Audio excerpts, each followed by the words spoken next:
Good morning class 6। आज हम आपको हिंदी सेकंड हिंदी द्वितीय व्याकरण के बारे में पढ़ाएंगे। कल हमने आपको मैथ लिया था लाइव में, आज ये ऑनलाइन में है। ये आपके पास अभी तो नहीं जा रहा है, लेकिन इसको हम भेज देंगे तो वो आप इसको जैसे कि लाइव में पढ़ते हैं उसी तरह से वीडियो ऑन करना, लीड लगाना, कान में लगाना और वीडियो को देखना, किताब भी सामने रखना और किताब देखकर ही और उसको वीडियो को सुनना। आपको पूर्ण रूप से ये लगेगा एज ए क्लास में बैठे हैं, लेकिन इतना याद रखो कि आप लोग इंटरेस्ट नहीं ले रहे हैं, ये बड़ा दुख की बात है। पिछली बार तो हमने चलिए मान लिया कि कुछ बच्चे छुट्टी पे गए हैं, नानी के घर गए, वहां गए। अब तो भाई स्कूल का टाइम है, जुलाई शुरू हो गई है, अब आपको पढ़ाई करना है, लेकिन स्कूल नहीं खुले। तो स्कूल नहीं खुले तो इसकी जिम्मेदारी ना हमारी है ना तुम्हारी। स्कूल खुल जाते हैं, जैसे हमेशा खुलते हैं, तो आप स्कूल पढ़ने आते कि नहीं आते? तो आज स्कूल में नहीं है, यहां पर तो है, तो आप पढ़िएगा। अपने दोस्तों से, फ्रेंड से कह दीजिए चलिए लाइव पढ़ाई होती है, डेली लाइव हो रही है। आज आपकी साइंस की भी, लेकिन क्या नतीजा निकला? 5, 6, 7 बस ये स्टूडेंट आ गए। कम से कम आपके क्लास के अंदर 40 से 50 बच्चे थे। हम 40-50 नहीं कहते हैं, हम कहते 20-25 तो आइए। जब 20-25 आएंगे तो हमारा भी पढ़ाने का मन करेगा, हम और टाइम बढ़ा देंगे, हम और लाइव जोड़ देंगे। आपका एक सब्जेक्ट लाइव होता है, हम 3 लाइव जोड़ देंगे। चलिए ये वादा हम कर रहे हैं, लेकिन आप आइए तो सही। हम आपको 3 सब्जेक्ट पर डे लाइव में पढ़ा देंगे, लेकिन नतीजा ये है कि आप पढ़ना नहीं चाहते हैं, तो भाई हम फिर कैसे पढ़ाएंगे? तो ताली दोनों हाथ से बजती है, ये तो आपको मालूम है। आप अगर आज स्कूल खुला होता, क्या आप स्कूल नहीं आते? स्कूल भी आते, पढ़ने आते। हाँ, कुछ चीज हमें मालूम है कि कुछ चीज परेशानी है आपके पास। कुछ बच्चों के पास मोबाइल नहीं है, कुछ बच्चे मोबाइल दे देते हैं माँ बाप, उसको खेलने में लगा देते हो, गेम खेलने लगते हो, तो मम्मी पापा भी खिसिया जाते हैं, हम नहीं देंगे मोबाइल। तो ऐसी चीज को आप यूज करिए पढ़ने में। आपके मम्मी पापा ने दिया आपका मोबाइल, तो आप पढ़ाई में ध्यान दीजिए उस चीज के लिए। ये नहीं है कि खेल में। कुछ लोग ऐसे भी हैं, हम काम भेजते हैं, अरे कौन देखे, कौन करे, बस काम पेंडिंग पड़ा है। पिछले मई का, अप्रैल का यदि हम आपसे क्या काम दिखाइए, तो मैं समझता हूं कि जो बच्चे ने यहां पर आए थे यानी लाइव में जुड़े थे, उनका भी काम पूरा नहीं है। क्यों नहीं? आपने पिछली साल देखा 10 फरवरी से स्कूल खुले थे आपके, 15 दिन आपके कोर्स पूरा करने में ही लग रहा है, तो पढ़ाई कब होगी? मैं आपसे फिर वादा कर रहा हूं, जैसे पहले कहता था स्कूल खुलेगा स्कूल खुलेगा, वो खुल गया। मैं फिर कह रहा हूं स्कूल खुल सकता है, और जब स्कूल खुलेगा तब आप ऐसे ही आके खुद से बैठ जाओगे, काम भी नहीं होगा। फिर हम पढ़ाएंगे कि आपका काम पूरा कराएंगे। तो साथ साथ आप पढ़ते भी रहिए और काम भी करते रहिए। अपने दोस्तों से कह दीजिए, चलिए अब पढ़ाई शुरू हो गई है, मोबाइल से जुड़ जाएं, ऑनलाइन में जुड़ जाएं, लाइव में जुड़ जाएं, तो हम इंटरेस्ट आएगा। आप ज़्यादा से ज़्यादा जुड़ोगे। हम हकीकत वादा कर रहे हैं, हम तुम्हारे 2-3 सब्जेक्ट पर डे लाइव पे जैसी क्लास लगता है उस तरह से पढ़ाएंगे, आधा घंटे का जाइए, हमने वादा किया है। लेकिन आप आइए। अब आप आ रहे हैं 5, अरे भाई आप 20 बच्चे होंगे, देखिए अपना पढ़ाऊं तो बात करना। ये तो आप मेरी हैबिट से जानते हैं। आपको कोई परेशानी लग रही है तो आप परेशानी यहाँ आइए, स्कूल में आपके दूर करेंगे। आइए, बात करिए। मोबाइल नंबर नहीं फीड है, आप फीड कराइए, आपके पास वर्क पहुंचेगा, आपका लाइव जुड़ेंगे, आप काम करेंगे। अगर ऐसे ही पढ़ना है तो भाई नथिंग। तो आज हम हिंदी सेकंड में ही चल रहे हैं। हिंदी सेकंड का तीसरा चैप्टर है शब्द विचार। याद किया है? शब्द विचार क्या है? पहले आप देखिए, आपने पिछले ट्रम में पढ़ा था, टेस्ट से पहले हमने वर्ण पढ़ाया था, वर्णमाला। वर्णमाला के शब्द जोड़े थे, उनसे हमने एक शब्द बनाया। जैसे क, म, ल, 3 वर्ण लिए, 3 वर्ण से हमने मिला दिया शब्द कमल। ऐसे ही हमने और भी शब्द वर्ण मिलाएंगे और एक शब्द बना देंगे। तो इसका अर्थ ये निकला,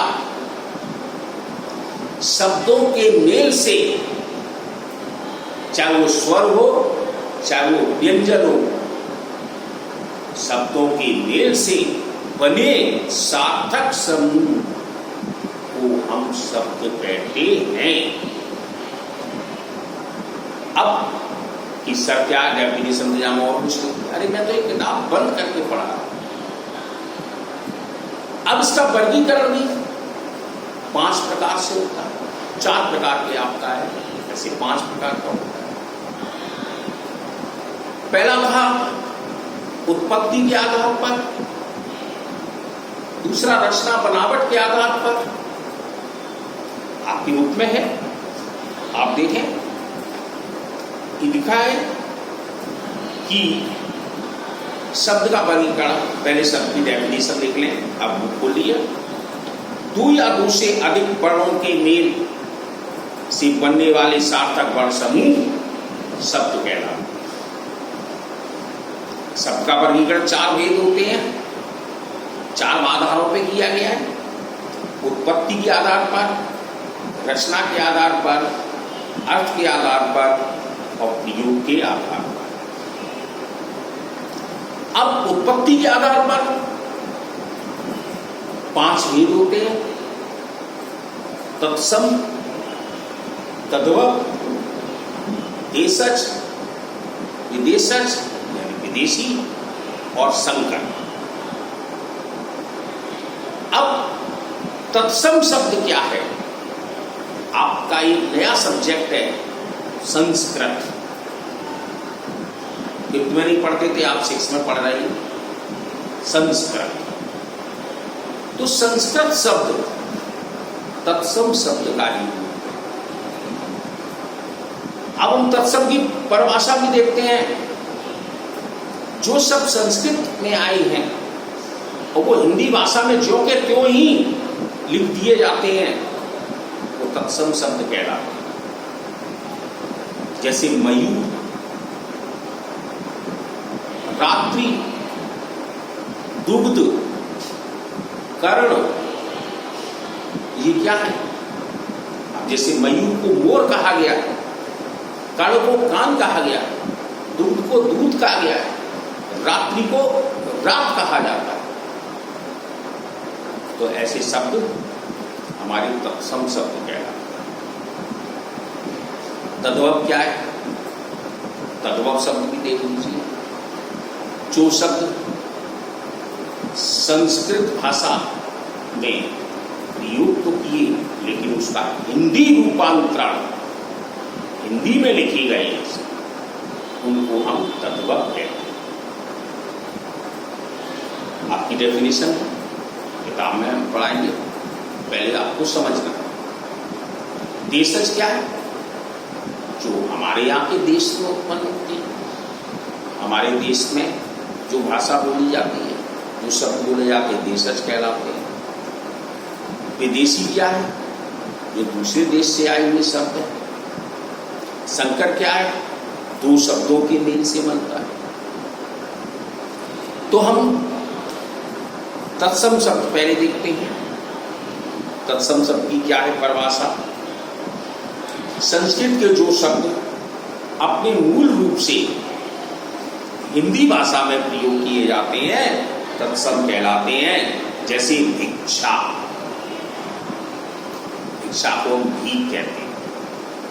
कृषक, किसान, कोकल, कोयल, भल्लूका, भालू, तो ये शब्द क्या है? तत्सम शब्द। और तद्भव क्या है? अब तद्भव भी देख ले। संस्कृत के जो शब्द बदले हुए रूप में हिंदी में प्रयोग किए जाते हैं, तद्भव कहलाते हैं। जैसे भीख, किसान, कोयल, भालू आदि उसकी हिंदी बना दी गई। अब देशज क्या है? देशज जो भारत की अन्य भाषाओं के प्रभाव के कारण हिंदी में प्रयोग किए जाते हैं, वो देशज शब्द कहलाते हैं। जैसे घोंसला, खिचड़ी, पगड़ी, ये हमारी क्या है? देशज शब्द। अब विदेशी शब्द क्या है? वे शब्द जो अन्य देशों की भाषाओं से हिंदी में आए हैं, विदेशी शब्द कहलाते हैं। जैसे टेलीविजन, पेंसिल, टीचर, ऑपरेशन, वकील, तूफान, कारोबार, स्टाफ, है ना, ये सब क्या है? ये विदेशों के शब्द हैं। अब जैसे संतरा, संतरा खाते हैं, संतरा कहते, संतरा लेके आइए, ये विदेशी शब्द है। लेकिन उसकी हिंदी शब्द नारंगी, नारंगी कोई कहता है? बताइए, नहीं कहता। इंग्लिश में कह देंगे ऑरेंज, लेकिन हम सबसे ज्यादा संतरा ही कहते हैं। तो ऐसे शब्द विदेशी शब्द कहलाते हैं। अब आ जाते हैं संकर शब्द। आपके में है नहीं, लेकिन मैंने आपको बोला था, छोटी क्लास में आपने पढ़े होंगे। संकर शब्द दो शब्दों से मिलकर बनी है। जैसे रेलगाड़ी, रेल अंग्रेजी शब्द था और गाड़ी हिंदी शब्द था। इन दोनों से मिलकर एक शब्द बना रेलगाड़ी। तो ऐसे सब संकर शब्द। अब कहते हैं रचना के आधार पर। रचना के आधार पर तीन प्रकार के होते हैं: रूढ़ शब्द, योगरूढ़ शब्द और यौगिक शब्द। आपके में रूढ़, यौगिक और योगरूढ़ लिखा है, हमने योगरूढ़ पहले पढ़ दिया, कोई दिक्कत नहीं है। आपको मैं किताब बंद करके बोल रहा था, किताब में जो लिखा है किताब के अकॉर्डिंग चलेंगे। रूढ़ शब्द क्या है? वे शब्द जिनके टुकड़े नहीं किए जा सकते। यदि टुकड़े कर भी दिए जाएं तो उनका कोई निश्चित अर्थ नहीं निकलता है, वो रूढ़ शब्द कहलाते हैं। जैसे बुद्धि, राग, शिक्षा, पुत्र आदि। यौगिक क्या है? वे सब जो दो अलग अलग अर्थ रखने वाले शब्दों के मेल से बनते हैं, वो यौगिक शब्द कहलाते हैं। जैसे गौमुख, हरिद्वार, देवभूमि, हिमालय। योगरूढ़ क्या है? ये शब्द जो 2 या 2 से अधिक शब्दों के मेल से मिलकर बनते हैं उनको हम योग रूप शब्द कहते हैं। तो मैं आपसे फिर से कह रहा हूं, थोड़ा सा आप मेरा सहयोग दीजिए, आप पढ़िएगा तो हम पढ़ाएंगे, अच्छा लगेगा। और आप क्लास में होते तब देखिए मैं कैसे पढ़ाता हूँ, ये तो आप सभी लोग जानते हैं। यहाँ तक कि आपके गार्जियंस भी मुझे देख चुके हैं कि क्या मैं पढ़ाता हूँ। मैं कोशिश तो यहाँ तक करता हूँ कि आपको अच्छा से अच्छा पढ़ाया जाए। हमारे और भी टीचर्स हैं, कोशिश करें, कामयाब मिलती है। लेकिन कामयाबी जब मिलेगी जब आपकी इंटरेस्ट है। आधा चैप्टर मैंने कर दिया, केवल आप आधा ही पढ़िए, समय मिले इंटरेस्ट बढ़े पूरा पढ़िए। कल मैं आपको पूरा कराऊंगा, तब आप देखिए कि कितना हमको आपको याद भी हो जाएगा समय से। और जब भी इसके क्वेश्चन आंसर्स भेजें एक्सरसाइज पर तो उसको भी लिखिए, जरूर कॉपी बनाइए और उसको लिखकर याद करो तो भी स्कूल खुल जाएगा, फिर आपको टाइम नहीं मिलेगा। इसलिए मैं आपसे फिर से अनुरोध कर रहा हूँ दोबारा कि अपने दोस्तों से भी कह दीजिए, आइए पढ़िए और पढ़ाइए, मस्त है। 1 साल गुजर चुकी, आप 4th में थे, अब 4 से आप 6 में आ गए। अब देखिए आप कितना परिवर्तन है, ठीक है।